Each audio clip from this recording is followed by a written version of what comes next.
Hey guys, welcome back to Curls on Demand. I'm your girl, CurlsOnDemand, and this is your first time, then welcome to the family. So today, I'm going to be showing you a technique for knotless braids. Now, I'm not going to show you one technique. I'm not going to show you two techniques. I'm going to show you three techniques.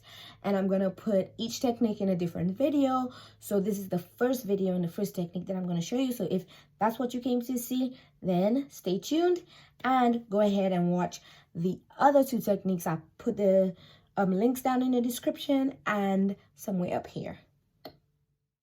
Okay, so to do this method, I'm first going to separate my stretched hair into two, making sure that one section is smaller than the other, and you'll see why later.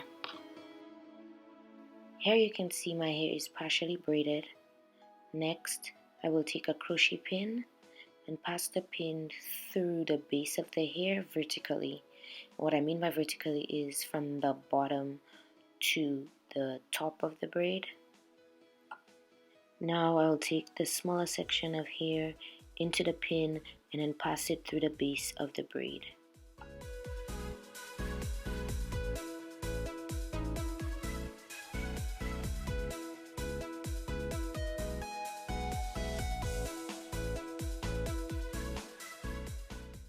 Once I'm done, I will hold the section I just crocheted in with the rest of the braid and then take the crochet pin again and pass it through the base of the braid and under the section I just crocheted horizontally. And what I mean when I say horizontally, meaning from left to right. Next, I will pull the bigger section through the base of the braid using the crochet pin.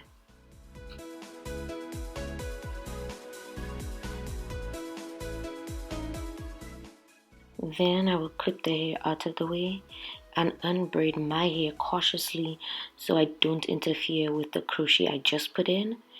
And then I will make the braid around the hair tighter.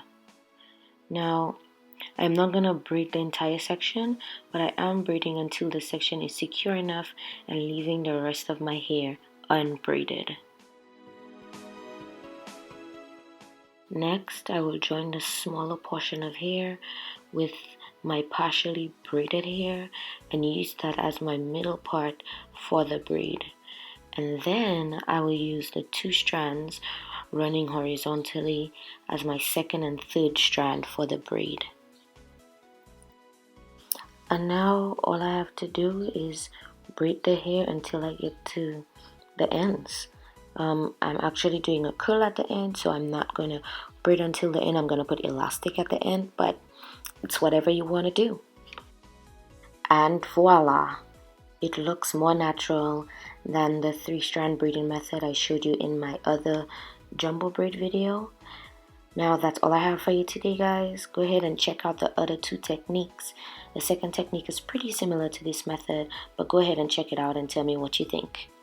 See you in the next video.